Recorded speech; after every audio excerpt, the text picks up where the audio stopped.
안녕하세요. 이제 기초 문풀로 좀 이렇게 찾아뵙게 됐는데 기본 강의 다 끝나고 이제 문풀 시작했습니다. 이 문풀은 이제 내년도 시험 보기 전까지 아마 진행할 거고 그 직전까지는 아니어도 뭐 한두 달 전까지는 진행을 할 거고 이제 저희 학원 같은 경우에는 GS는 없어요. GS는 없앴고 이 문풀을 조금 일찍 시작해서 좀 장기간 가져가는 플랜으로 진행을 하고 있습니다. 그래서 문풀의 첫 번째 단계입니다. 이번에 총 4강으로 구성이 되고 있고요. 4회차. 네, 총 일단 기초문풀 1로 시작을 할 겁니다. 그다음 기초문풀 2 있고요. 그다음 문제풀이 본격적으로 들어가는데 일단은 이 기초문풀을 만든 이유는 하나예요. 대부분의 지금 시험 커리큘럼상 학원에서 기본 강의, 총론 강론을 배우죠. 강론을 배우는데 배우자마자 바로 갑자기 문제를 풀라고 시킵니다. 근데 풀 수가 없어요. 당연하죠. 이론만 배웠다고 풀 수 있으면 사실은 그분은 공부를 안 하셔도 되니까 그 정도 지식을 가지고 계시면 그래서 뭔가 조금 더 기초적인 문풀부터 좀 시작을 하면 어떨까라는 고민에서 좀 이렇게 커리큘럼을 짜게 됐고 이 기초문풀 1, 2에서는 정말 쓰는 법부터 차근차근 진짜 하나하나 조금 기초적인 것을 알려드릴 생각을 하고 있고요. 그래서 난이도는 어렵지 않습니다. 잘만 따라와 주시면 될 것 같고요. 일단 뭐 제 소개를 하면은 저는 박혜서 평가사라고 하고요. 지금은 유랑감정평가법인 대표로 있습니다. 그리고 수험 상담 방법으로는 뭐 카톡 문자 둘 다 상관없고요. 전화번호 여기 써 있습니다. 그리고 일정은 총 4회차로 구성이 되어 있고 그다음에 교재는 그냥 프린트 제가 나눠드리는 걸로 하면 될 거예요. 그다음에 플러스 뭐 본인이 보는 교재가 있다 하면은 기본적인 내용 같은 거는 이제 수험서 내용 보시면 되고요. 강의 목표는 이렇습니다. 총론 강론 기본 강의를 마치신 분들이 듣는 강의이기 때문에 이제 본격적으로 이제 문제풀이에 들어가기 전에 서술형 문제에 대한 뭔가 구조, 그다음 답안 형식, 그다음 어떻게 작성을 하고, 그다음에 서와 결은 어떻게 써야 되는지 이런 것들을 여기서 조금 배우는 걸 목표로 하고 있습니다. 그래서 이 기초문풀 1을 통해서 전반적인 내용을 좀 배워보고 감을 한번 익히는 거예요. 이론 감정평가 시험은 이렇게 푸는구나. 그래서 조금 자신감도 얻고 하는 겁니다. 바로 너무 어려운 걸 해버리면 할 수 있을까? 이런 자신감이 좀 떨어져요. 그래가지고 좀 쉽게 하도록 하겠습니다. 일단 하기에 앞서 우리 이론 시험 개감부터 좀 봐야겠죠. 시험은 총 100분이고요. 100분. 이거 실제 시험을 말하는 겁니다. 시험. 총 4문제가 출제가 돼요. 지금은 정형화 되어 있습니다. 그래서 문제 1, 2, 3, 4번 문제인데 배점이 40, 30, 20, 10점에서 100점 이렇게 되는 겁니다. 100점. 그러면 100점을 100분 동안 푸는 거죠. 그렇죠? 1점당 1분 정도 할애하면 된다. 이렇게 생각을 하시면 되고요. 쉽게 말해서. 답안지는 페이지당 총 22줄로 구성이 되어 있고요. 그다음에 총 20쪽입니다. 예전에는 18쪽이었는데 늘었어요. 그래서 20쪽을 다 채우셔도 되고 굳이 못 채우겠다 하시는 분들은 다 채우지 않아도 됩니다. 이 이론 시험이 생각보다 양을 많이 쓴다고 점수를 얻을 수 있는 시험은 아니에요. 출제자가 물어본 걸 좀 정확하게 쓰는 답안이 점수를 얻는 거지 양만 많이 쓴다고 해서 점수를 얻을 수 있는 시험은 아닙니다. 그렇게 생각하시면 될 것 같고 보통 이제 이런 식으로 시험지가 되어 있어요. 그래서 여기다가 물어본 거에 대해서 쭉 줄글로 서술형으로 나열을 하는 시험입니다. 그래서 당연히 백지로 나오니까 여기 18쪽, 20쪽을 내 머릿속에 나온 개념으로 채운다는 게 쉽지 않아요. 그래서 전문직 시험이 다 그렇겠지만 2차 시험은 조금 어렵다. 이렇게 알고 넘어가면 될 것 같아요. 다음입니다. 나중에 이제 시험지를 좀 볼 일이 생기면 이런 식으로 써 있습니다. 그래서 여기는 잘 안 보고 넘어가는데 저랑 이번에 한번 같이 보시고 이런 내용이 있구나 정도 알고 넘어가면 좋을 것 같아요. 답안지 작성 시 유의사항입니다. 채점사항은 답안지 작성은 반드시 검은색 필기구만 사용해야 된다. 뭐 파란색 이런 거 안 됩니다. 무조건 그냥 검은색만 사용한다 생각하시면 되고요. 이걸로 안 했다 하면 0점입니다. 0점. 그리고 수험 번호 및 성명은 반드시 연습지 첫 장 좌측 인적사항란에 기록한다. 답안지 인적사항 기재란 외 부분에 특정의 힘을 암시하거나 답안과 관련 없는 특수한 표시를 하면 0점. 예를 들면 뭐 이런 데다가 뭐 별표를 쳐놓는다든가 뭐 이런 식으로 뭐 체크를 해놓는다든가 안 돼요. 딱 주어진 이 란에만 쓰는 겁니다. 수험 번호, 성명. 그리고 이제 연습지라는 게 있어요. 연습지. 여기에 이제 뭘 쓰라는 건데 전 추천드리진 않아요. 실제 시험에서도 그냥 여긴 건들지 마라. 혹시 모르잖아요. 그죠?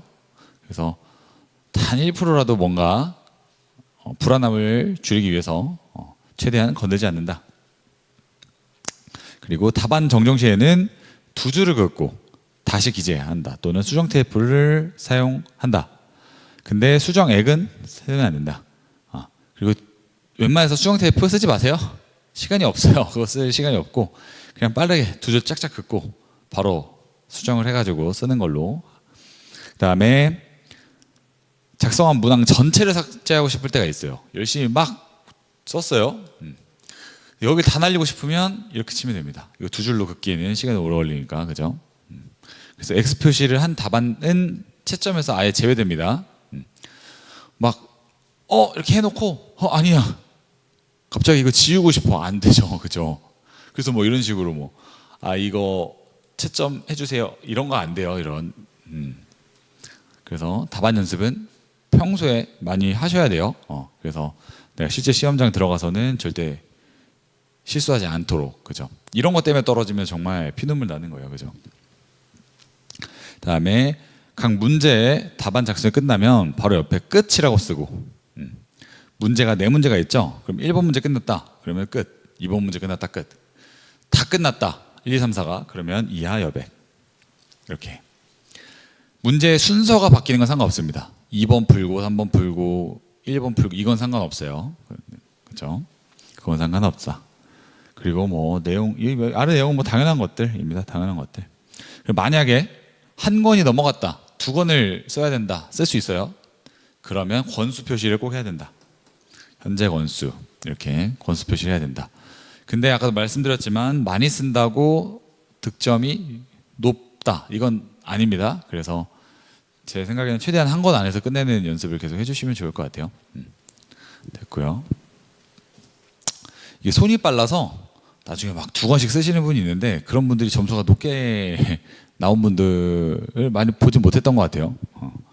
그냥 막 쓸데없는 거 많이 쓰다 보면은 두 권까지 넘어갑니다. 그래가지고 크게 유의미하지 않은 답안이 될 수 있어요. 그래서 말씀드린 거고 아까 말씀드린 것처럼 답안 정정은 이렇게 쭉쭉 2줄로 탁 짝짝 그은 다음에 하면 되고 문장 전체 삭제는 이런 식으로 X 크게 쓰면 됩니다. 그렇죠? 이렇게 하면 되고요. 이런 거 하나하나 다 알고 있어야 돼요. 그다음에 문제풀이의 순서 및 기초입니다. 문제풀이 순서 및 기초. 일단 이거 하기에 앞서서 오늘도 문제를 드리긴 드렸어요. 오늘도 이제 문제를 드렸는데 그 문제들은 서만 쓰라고 했습니다. 서만. 그렇죠? 서 한번 풀어보실 분은 한번 풀어보시고 못하겠다 하신 분은 그냥 눈으로만 한번 보시고 수업을 들으시면 돼요. 지금 못하는 게 뭐 당연하죠. 그렇죠? 일단 문제 순서입니다. 보면은 풀이 순서를 정하는 거예요. 첫 번째 순서는 딱 받으면 1번부터 4번까지 쭉 스캔을 하는 거예요. 이론은 한두 장이면 문제가 다 들어가요. 그래서 실무처럼 막 장수가 여러 권이 안 되다 보니까 문제 파악하는 게 빠릅니다. 그래서 1번부터 4번 쭉 읽어보고 뭐가 쉬운지부터 파악하는 겁니다.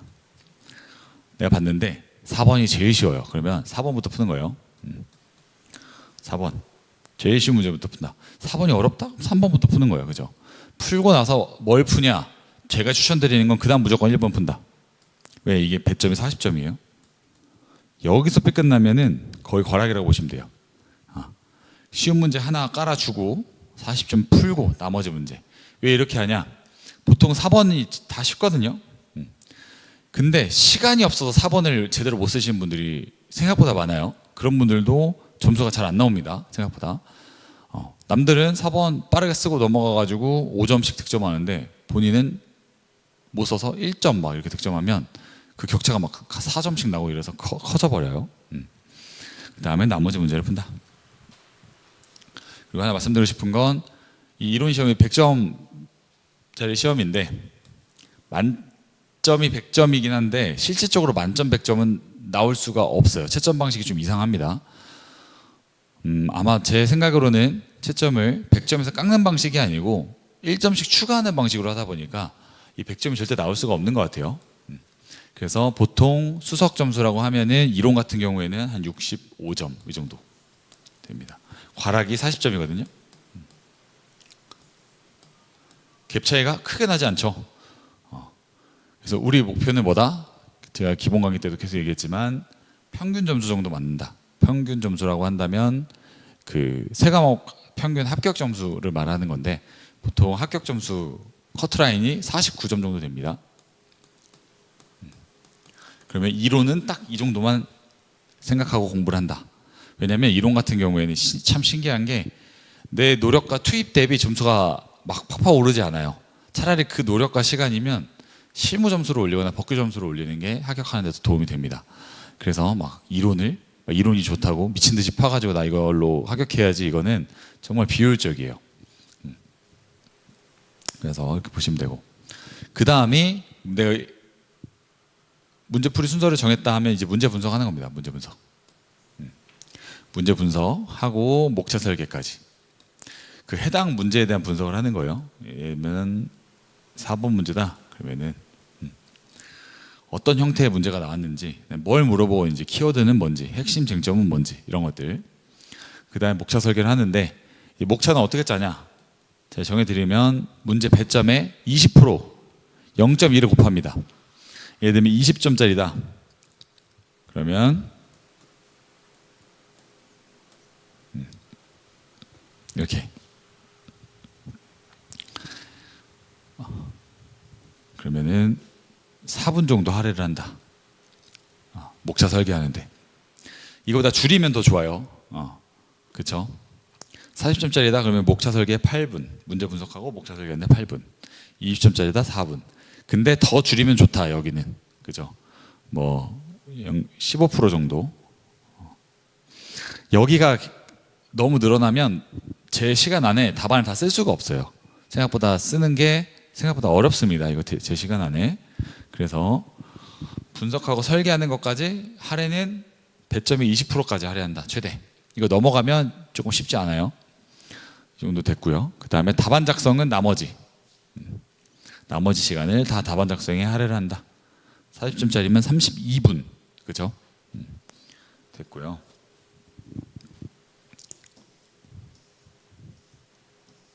자, 첫 번째 문제 분석입니다. 문제 분석. 어떻게 분석하냐? 첫 번째는 유형, 범위, 유형, 그 다음에 지시어가 뭔지부터 판단을 하는 겁니다.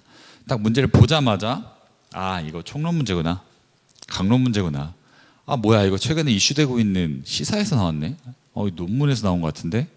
사실 논문에서 나온 건 알 수가 없어요. 판례나 대부분. 대신에 이건 알아야죠 우리가.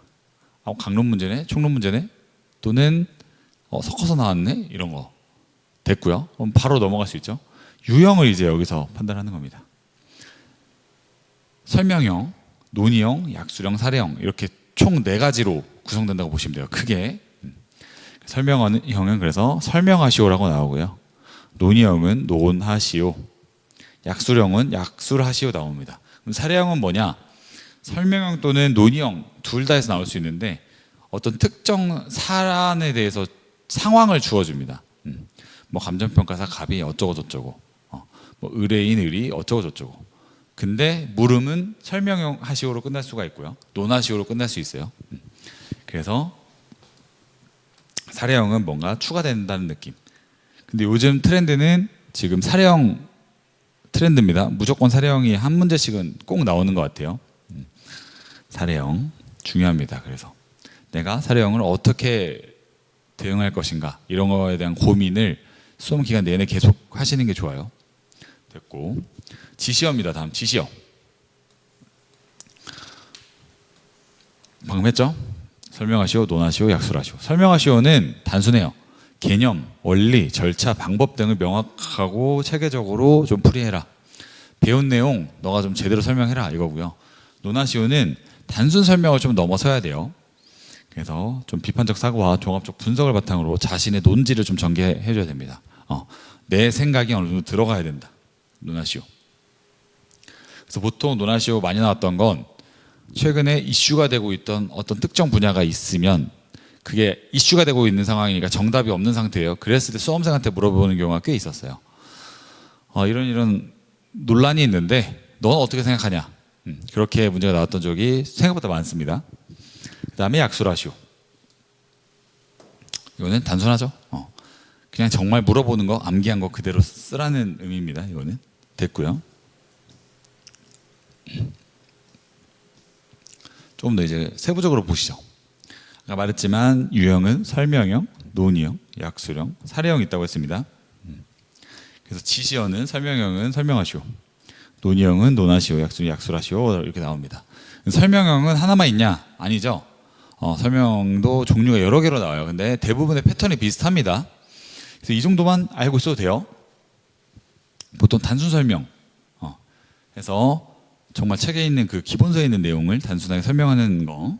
요즘은 이제 그런 건 잘 안 나와요. 대부분 다 출제가 됐기 때문에 거기에 플러스 조금 응용하는 건 나오고 있어요.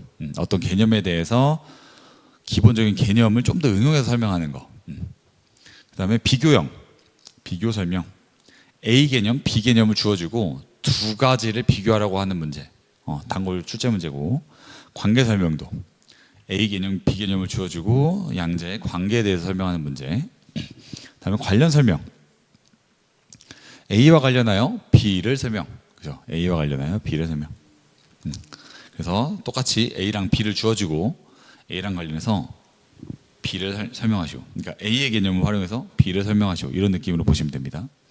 영향 설명은 A가 B에 미치는 영향. 금리 인상이 부동산 시장에 미치는 영향. 이런 식으로 나옵니다. 그다음에 유의사항, 뭐뭐시 유의사항, 감정평가 시 유의사항, 뭐뭐 할 때 유의사항 또는 검토사항. 이런 식으로 나옵니다. 세부 유형은 이 정도 됐고요. 다음 논의형입니다. 논하시오. 뭐뭐에 대하여 논하시오. 이런 식으로 나옵니다. 뭐뭐에 대하여 논하시오. 그래서 뭐에 대해 논하시오? 문제점에 대해서 논해 보시오. 관련성에 대해서 논해 보시오. 이거 개념의 필요성에 대해서 논해 보시오. 뭐뭐에 대한 이유에 대해서, 뭐뭐에 대한 근거 등에 대해서 논해 보시오. 이런 식으로 나옵니다. 약술형은 없어요. 그냥 약술하시오. 책에 있는 거, 암기한 거 그대로 발라라. 약간 그런 문제들이고요. 사례형은 아까 말했지만 지시어가 설명하시오 또는 논하시오 둘 다 가능해요. 대신에 구체적인 사례가 제시됩니다. 감정평가에서 갑이 어쨌는데 뭐 어쨌다 이런 식으로 해가지고 구체적인 좀 사례를 좀 제시를 해줘요. 그래서 그거에 대한 문제고 요즘 트렌드다. 그리고 문제 난이도가 많이 올라가고 있다. 그리고 실무와의 감정평가 실무 시험 있잖아요. 그 실무와의 연계성이 제가 봤을 땐 좀 더 점점 커지고 있는 것 같아요. 나중에는 실무를 약간 말로 풀어 쓰는 게 이론이 될 것 같기도 하고요. 왜냐하면 이제 더 이상 개념을 묻거나 단순 설명하는 문제들이 낼 게 별로 없어요. 그래가지고 좀 더 사례형이 많이 나오고 있다. 그래서 어떻게 분석을 하나 했을 때는 일단 딱 보자마자 지시어 분석하는 겁니다. 맨 뒤에 보면 설명하시오, 논하시오 써 있거든요. 그러면 설명형이네, 논의형이네, 약술형이네. 그다음에 출제 유형 파악하는 겁니다. 이 네 가지 중에서 설명, 논의, 약술, 사례형. 그죠? 그다음에 핵심 개념 파악하는 겁니다. 뭐 물어봤는지. 지금 여기서 물어보고 있는 출제자가 시장 가치를 물어본 건지, 기준 가치를 물어본 건지. 정확하게 분석하셔야 돼요. 막 최근 뭐 어쩌고 저쩌고 어쩌고 막 나오는데 그 앞에 물어본 게 아니고 중요한 건 뒷거를 물어봤는데 앞에 막 이런 다른 개념이 나왔는데 그거에 꽂혀가지고 막 물어보지도 않은 걸 쓰시는 분이 생각보다 많아요. 그럼 점수가 아예 안 나옵니다. 그래서 핵심 개념이 정확히 뭔지, 뭘 물어보고 있는지. 그 다음에 본인의 실력이 늘면 하는 부분이지 출제 의도 추론하는 겁니다. 이게 제일 어려워요.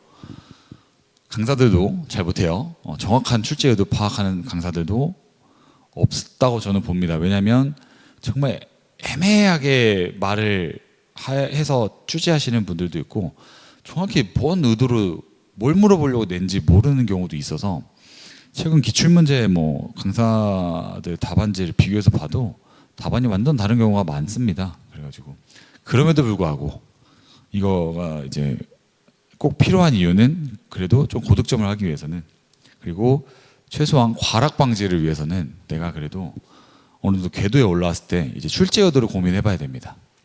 이게 진짜 뭘 물어본 거지? 이거를 좀 고민을 하셔야 돼요. 이 기출문제 나중에 많이 푸실 텐데 초반에는 어쩔 수 없이 강사들이 쓴 답안에 매몰돼서 공부할 수밖에 없어요. 근데 본인 실력이 쌓이고 나서 다시 기출문제를 읽었을 때 이게 뭔가 이 강사가 해석한 거랑 나는 좀 다르게 보이는데, 이렇게 되는 경우가 생각보다 있거든요. 그 궤도까지 올라가면 그래도 이론도 많이 올라온 거다. 대신에 출제 의도가 불분명한 경우에는 최대한 보수적으로 쓴다. 그거는 머릿속에 넣어야 됩니다. 이 시험은 막 내가 막 열의를 불태워서 열심히 해가지고 누구보다 득점을 높게 할 거야 이런 시험은 아니에요. 이 시험은 방어하는 시험이에요. 그래서 내가 최대한 과락을 안 맞으려고 노력을 해야 되고, 과락을 넘었으면 그래도 내가 평균 점수까지 어떻게든 1점이라도 더 얻을 수 있는 방법을 통해서 좀 방어하는 시험이지, 내가 막 나 무조건 이거 수석할 거야 이런다고 막 수석이 나오는 그런 시험은 아니에요. 그 다음에 목차를 설계합니다. 배점에 따라서 아까 앞에서 어떻게 설계하는지는 대략적으로 보여드렸죠. 그래서 배점에 따라서 이제 목차 설계하고 그 다음에 답안 작성하면 됩니다. 사실 여기까지가 이제 8분 그러니까 배점의 20% 정도 할애를 하는 거죠. 그죠? 40점짜리면 8분 정도. 다음 나머지 여기서 80% 할애하는 겁니다. 됐어요? 넘어갈게요. 자, 이제 구체적으로 목차 설계 어떻게 하나 봤더니, 목차 개수, 그러니까 이게 어느 정도 그래도 패턴화되고 정형화가 되다 보니까 사실은 이렇게 하라고 나온 건 아니에요. 어느 뭐 채점평에도 목차 개수는 몇 개 해야 되고 목차당 몇 줄 써야 되고 이렇게 나오는 건 없어요. 근데 대부분의 수험생이 이 바운더리 안에서 배우고 있고 대부분 수험생이 이렇게 쓰니까 굳이 나 혼자 튈 필요가 없죠. 그죠? 도박할 필요도 없고. 그래서 이거대로만 하시면 돼요. 예를 들면 40점이다. 그러면 배점의 50% 0.5 곱한 20개 서결 포함해서 내가 목차를 20개 잡는다. 대충 한 개당 2점 정도라고 생각하는 겁니다. 2점. 그렇죠? 20점짜리면 10개 잡는 거죠. 그렇죠? 서결 포함 10개. 그리고 4번 문제 같은 경우에 10점짜리예요. 그러면 5문제인데 여기서 서결을 써버리면 본론 내용을 쓸 게 3개밖에 없어요. 그러면은 핵심 내용을 다 담지 못할 수가 있어서 보통 결을 뺍니다. 4번 문제만 결은 뺀다. 1, 2, 3만 쓴다. 대신에 그리고 서는 다 쓴다. 기본적으로. 근데 4번 문제가 약술형으로 나와서 서 쓰기가 애매한 경우가 있어요. 약술형으로 뭐 5점 5점 해가지고 제시를 해줬는데 연관성이 아예 없어. 그 두 개가. 그러면 서 쓰기가 애매하니 그런 경우에는 서를 생략하고 차라리 본문 내용을 하나 더 늘리는 게 득점에 유리할 수 있다. 대신에 일단 기조는 서는 다 쓴다. 결은 4번은 쓰지 않는다. 이게 기조고 상황에 따라서 4번의 서도 생략은 할 수 있다. 목차 번호는 이렇게 대목차, 중목차 1번, 소목차 반가로, 세목차 양가로. 그냥 이렇게 하세요. 이렇게 그냥 하시는 겁니다. 뭐 더 고민하거나 하지 않아도 돼요. 대부분 이렇게 하고 있으니까 이런 걸로 고민하거나 시간을 쏟지 않는다. 지금 수학 공부하기도 바빠 죽겠는데 이런 걸로 시간을 쏟을 필요가 없어요. 그래서 목차 번호는 이렇게 똑같이 따라 한다. 됐습니다. 답안 작성. 기본적으로 목차당, 예를 들면 목차를 20개 잡았다 하면은 목차 하나당 2점씩, 그리고 총 40점이라고 했잖아요. 목차 하나를 잡고 그 안에 내용을 쓴다 했을 때는 최소 해당 내용에 대해서 2줄은 쓰자. 입니다. 두 줄은 쓰자. 아까 봤던 그 답안지에 두 줄은 쓰자입니다. 이게 한 줄만 띡 적어버리면 너무 성의가 없어 보여요. 그래서 최소 두 줄 정도는 쓰자. 글자 수는 줄당 한 22자, 25자 정도로 연습하시면 됩니다. 생각보다 이렇게 했을 때 글자 크기가 좀 커요. 이걸 넘어가 버리면 가독성도 좀 떨어지고요. 그 다음에 장수도 진짜 적게 나올 거예요. 많이 써도. 그래서 그래도 한 이 정도는 써주면 좋을 것 같다. 그리고 뭐 이건 당연한 내용인데 문체는 당연히 뭐뭐이다. 다로 끝나는 문체를 쓰셔야 되고 뭐뭐예요, 뭐뭐 씁니다, 했습니다, 뭐 이런 거는 잘 사용 안 합니다. 뭐뭐이다 이렇게 어렵지 않죠. 다음으로 일단 본격적으로 보기 전에 출제위원 채점평을 좀 보고 넘어갈 거예요. 출제위원 채점평. 왜 보냐면 출제위원분들이 계속 끊임없이 얘기하는 공통된 내용들이 좀 있어요. 그게 매년 봐도 잘 지켜지지 않는다는 거죠, 그렇죠? 그래서 그 부분을 조금 계속 염두에 두고 공부를 하는 게 내가 조금 더 빠르게 합격할 수 있는 방법 중 하나라고 좀 생각을 하시면 돼요.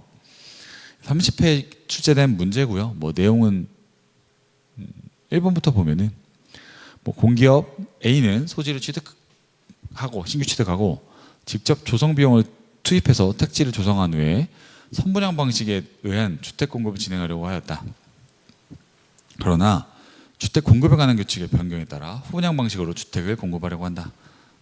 이때 물음 1에서 뭐 선분양 방식으로 진행하는 시점에서 A사가 조성한 택지의 감정평가 방법을 설명하시오. 평가 방법 물어봤고요.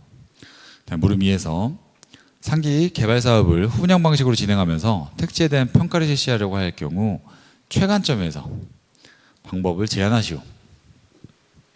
평가 방법 제안에 대해 나왔고, 물음 3에서는 예상되는 분양대금에서 개발 비용을 공제하여 대상 획지의 가치를 평가하는 방법에서 분양대금 현재 가치 산정과 개발 비용 현재 가치 산정 시 고려할 점, 뭐뭐 할 때 고려할 점 설명하시오. 봤더니 일부 수험생들은 지나치게 주택 분양 방식 자체를 설명하는데 많은 답안 분량하려 한 점이 아쉽다. 결국 지금 물어보는 게 뭐예요? 평가 방법, 방법 제안, 고려할 점이잖아요. 근데 아까도 말했지만 이걸 물어보기 위해서 앞단에서 깐 게 선분양, 후분양이에요, 그죠? 분양 방식인데 분양 방식에 물어본 직접적인 물음이 있나요? 없죠. 선분양 방식이 무엇인지 설명하시오. 없잖아요. 근데 나 아는 거 나왔다. 대박. 이러면서 이거를 10점인데 얘 한 5점 분량을 쓰는 거예요. 엄청 막 점수 득점에 도움이 안 돼요. 그죠? 그래서 이런 채점이 나오는 겁니다. 이거는 출제위원분이 낸 채점평이에요. 내가 물어본 것도 안 쓰고 도대체 이 주택 분양 방식 자체를 이렇게 설명을 하냐. 그러니까 이것도 쓰면 좋은데 목차 하나 정도는 하려 하면 되는데 막 여기다 목차 3개, 4개 배점 막 5점 분량 막 2장씩 쓰고 이런 거는 지양했으면 좋겠다. 그리고 문제 4번 부동산 가격 공시와 관련한 조사 평가, 조사 산정에 대해서 비교 설명하시오. 보면 비교적 다루기 쉬운 문제임에도 시간적 배분이 안 돼서 놓치거나 급히 답안을 작성한 수험생들이 일부 있었다. 제가 말했던 게 이겁니다. 문제에 대해서는 유기적으로 대응을 해야 된다고 했어요. 상황에 따라서. 문제 4번을 봤더니 쉬워요. 그러면 4번부터 푸는 겁니다. 근데 이분들은 뭐다? 그냥 계속 고집처럼 난 1, 2, 3, 4로 무조건 풀 거야. 근데 갑자기 2번에 복병이 있던 거예요. 어려운 문제가 나와서 시간을 다 쓴 거죠. 또 여기 남은 시간 봤더니 2분 이렇게 남은 거예요. 몇 줄이나 쓰겠어요, 2분이면. 그죠? 그래서 점수를 얻지 못했다. 뭐 그런 내용입니다. 다음입니다. 다음 제시된 자료를 참고하여 물음에 답하시오. 자, 보면은 사례가 나왔죠. 이런 게 사례형이에요. 사례형이지만 설명하시오와 엮였죠. 그래서 뭐 어쩌고저쩌고 내용은 한번 읽어보시면 될 것 같고, 봤더니 신설된 전철 역세권과 접근성의 개선을 답안에 충분히 기술한 경우는 드물었다. 문제의 배점과 답안 분량을 고려해서 핵심 사항을 중심으로 기술하는 것이 필요하다.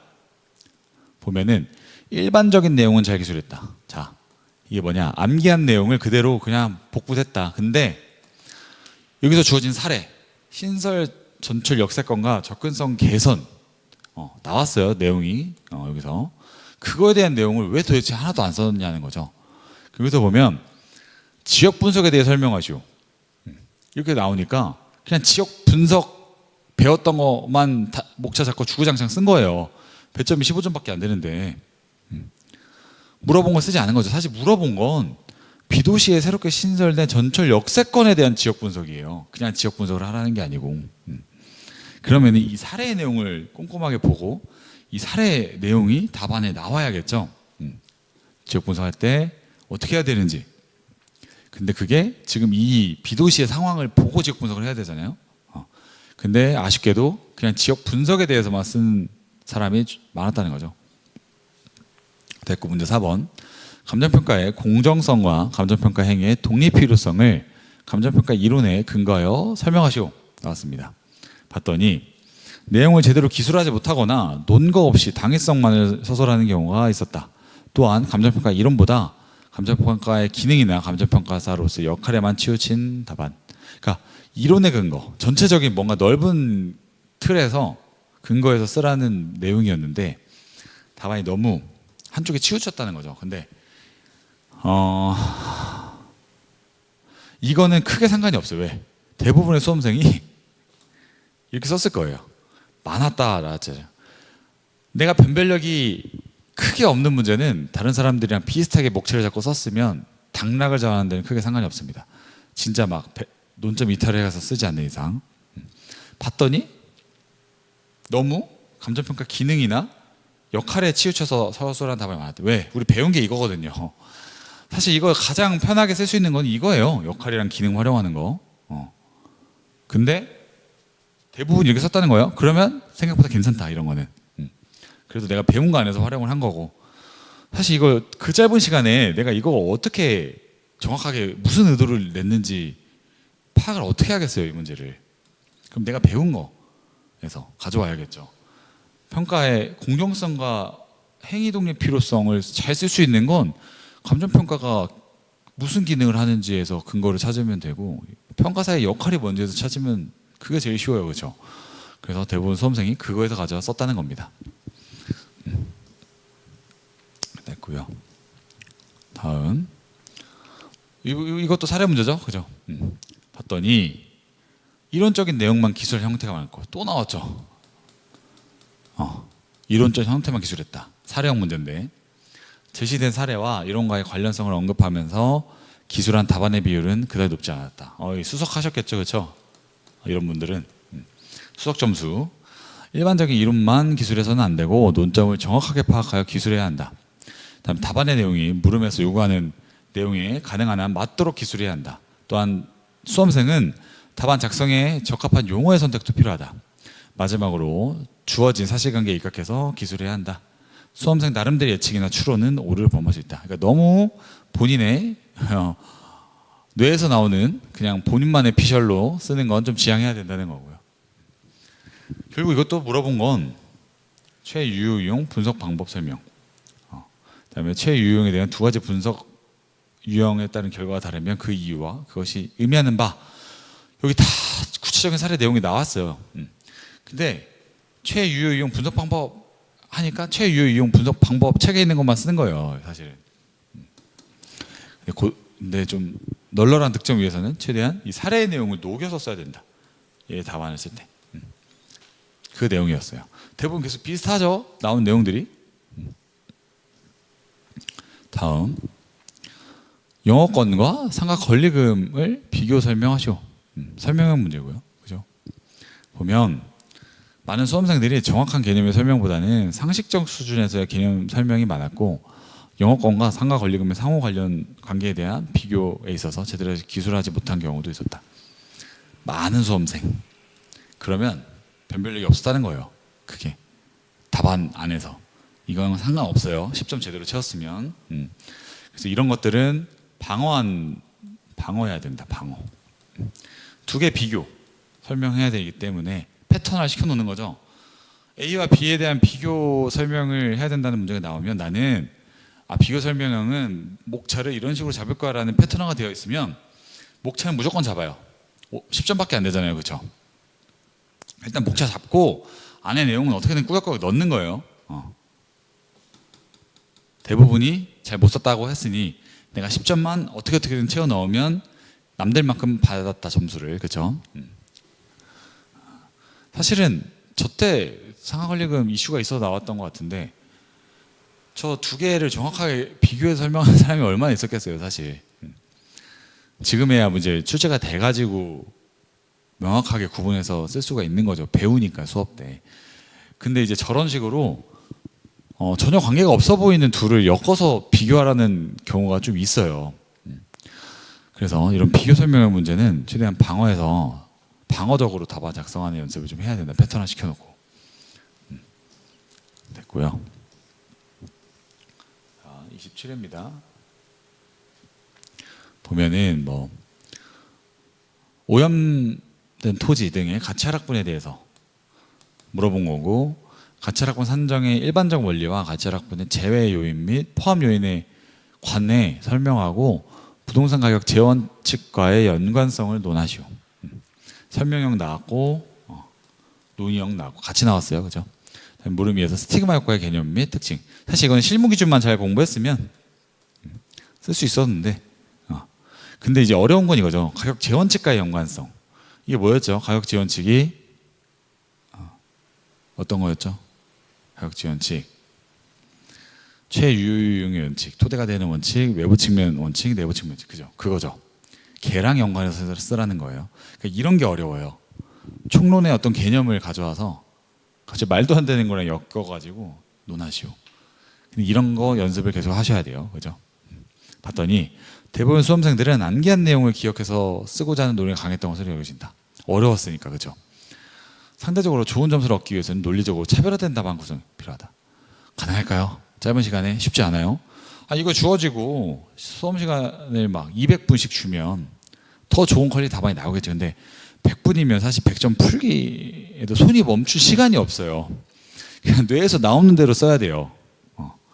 그러니까 답안 퀄리티가 좋지 않을 수밖에 없죠. 그래도 내가 이 부분은 명확하게 암기한 내용 잘 썼으면 그래도 평균은 같다, 생각하시면 됩니다. 26회. 여기서 딱 봐도 사례형이죠, 사례형. 40점이고 보면 결과적으로 수험생들이 교과서나 수험서의 내용을 그대로 외워 적는 것에 익숙하지만 해당 제도의 목적이나 취지에 대한 깊은 이해가 부족하다. 똑같죠? 암기한 내용 위주로 썼다. 근데 좀 아쉽다.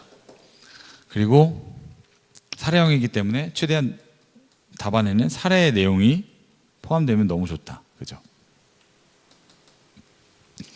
26회 또 비슷한 내용이에요. 대부분 비슷하죠. 근데 그 전전년도 채점평을 과연 수험생들이 안 읽어봤을까요? 다 읽어봤겠죠. 읽어보면서 뭐야, 계속 똑같네. 난 저렇게 안 해야지 하고 들어갔는데 저렇게 하고 나오는 거예요. 그러니까 계속 채점평이 똑같은 거예요. 그러니까 그거를 탈피하는 게 쉽지 않아요, 이 시험은. 그래서 문제 1 다시 보면 25회고요. 리모델링된 부동산에 대한 3방식을 적용해서 평가할 때 유의사항. 대부분 아까 제가 그 체계화 시켜드렸던 유형 안에 다 나오죠. 처리 방법 설명, 그냥 설명형이고. 그다음에 공익사업 위에 수용될 지구에 포함되어 장기 미사용 중이던 토지가 해당 공익사업의 중단으로 지구 지정이 해제됐을 때 당해 토지 및 주변부 토지에 초래될 수 있는 경제적 손실을 평가 원리에 근거. 아까는 가격 재원칙으로 나왔는데 여기 평가 원리 나왔네. 이런 것도 있어요. 교수님들마다 쓰는 용어가 달라서 하나의 용어만 공부하시면 안 되고 여러 개를 다 공부하셔야 되고 어느 때는 추론도 해야 됩니다. 이번 출제자분이 이상한 생소한 단어를 냈으면 내가 배운 거 안에서 도대체 이게 뭐지? 그런 추론이 좀 필요해요, 이 시험은. 웃기죠. 왜냐하면 평가 이론이라는 게 명확하게 정립이 안 돼 있어서 그래요. 막 부동산 안에서 짜집기 하고 경제학에서 짜집기 하고 막 이래가지고 보면 여기 똑같이 단순한 암기사항 정리에 국한하지 않고 자신의 생각을 논리적으로 전개하는 능력에 평가에 중점을 두었다. 똑같죠 이것도. 암기한 거 너무 그대로 발라서 쓰면 점수 안 줬다는 겁니다. 다음 부동산 감정평가에서 최유효 이용에 대한 다음 물음에 답하시오. 40점이고 총 4가지 물음이 나왔어요. 보면 대부분의 수험생들은 교과서에 있는 내용을 옮겨놓은 듯한 형태의 답을 많이 하고, 아유 지긋지긋하죠. 계속 똑같아요 내용이. 개론책 등에서 나오는 너무 일반적인 내용을 개설하는 답안도 많았다. 출제자는 어떤 상황을 줬고 그 상황을 잘 해석하고 최종적으로 묻고자 하는 것이 무엇인가에 집중해야 한다. 이론적이고 교재에 있는 내용을 가지고 그 상황을 설명하기 위한 논리적인 나름대로의 구성이 필요하다. 23회 보면 채점평을 보면 문제 의도를 정확히 파악한 답안과 단순한 이론적 지식만 가지고 서술한 답안은 변별력이 매우 컸다. 그죠? 사실 다 이래요. 지금 모든 회차가 지금 그죠? 보면 뭐 전반적으로 답안의 유형이 유사한 것이 많아 보였는데 좀 더 독창적인 관점과 논리를 세우는 것이 필요해 보인다. 이거는 뭐 무시해도 됩니다. 왜? 시간도 없고 100분 안에 지금 써야 되는데 나는 당연히 암기한 거 써야죠. 목차도 그렇고. 그리고 대부분 이제 비슷하게 배우기 때문에 목차를 내가 막 차별화한다? 이거는 쉽지 않아요. 그리고 시간적 제한이 있다 하더라도 채점자가 답안을 알아볼 수 있을 정도의 필체로 좀 해라. 이거는 좀 고민해 보셔야 돼요. 본인이 나중에 답안을 써보고 주변에 같이 공부하시는 분들이나 뭐 가족분들한테 이거 읽어보세요 한번 해보세요. 그래서 못 읽겠다, 과반수가 못 읽겠다 하면 그런 분들은 필체 교정 꼭 하셔야 됩니다. 저도 악필인데 어느 정도 하긴 했습니다. 교정을 막 연습해가지고 내가 열심히 썼는데 못 알아봐서 점수를 못 주면 참 그거는 안타깝잖아요. 그리고 중간 생략 답안, 지나친 오류 문구 정정 등의 답안도 다수 있었다. 이 정도 됐습니다. 됐고요. 1교시는 뭐 간단하게 이 정도만 하고 2교시에 이제 나머지 부분 공부 같이 해보도록 하겠습니다.